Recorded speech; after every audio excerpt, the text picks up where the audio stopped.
शेतकरी मित्रांनो, आपण आज केरन तंत्रज्ञान वापर केलेल्या डाळिंब पिकाच्या प्लॉटवर आलेलो आहे. शेतकरी काकांना काय अनुभव आले ती त्यांच्याकडून चर्चा करू. नमस्कार सर. आपलं पूर्ण नाव आणि पत्ता सांगा बरं.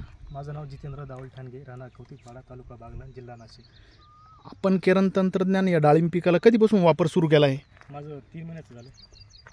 बरं, काय आपल्याला काय म्हणजे रिझल्ट काय आला आपल्याला? रिझल्ट खूप आला आहे. त्याची पांढरी मुळी जास्त चाल करते. हां गोडगारमान जास्त आहे. हां माझी 2 वेळा फुलगळ झाली होती. हां. तिसऱ्यांदा फुटलं आणि ती सेटिंग झालं आता. म्हणजे अगोदर फुलकळी निघली होती, हो, ती गळून गेली. परत दुसऱ्यांदा धरलं, हो, परत ती गळ झाली होती. ती पण गळ झाली. तिसऱ्यांदा निघालं, ती सेटिंग झालं. मग तुम्ही जेव्हा 2 वेळेस गळ झाल्यानंतर केरन टेक्नॉलॉजी वापर सुरू केला का? हो.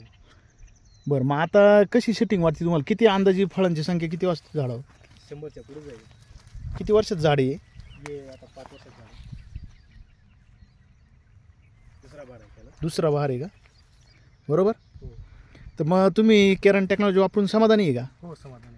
तुम्ही इतर शेतकरी मित्रांना तुम्हाला जो आलेला अनुभव आहे तो कशा प्रकारे सांगू शकता? आता शेतकऱ्यांना सांगू शकतो की हे पण वापरा केरन टेक्नॉलॉजी तुम्ही. बरोबर ना. जमिनीत दिल्यानंतर जमिनीत काय बदल झाला? गांडुळाची संख्या जास्त वाढली. बरोबर. आणि जमीन भुसभुशीत होते का? ओके, धन्यवाद.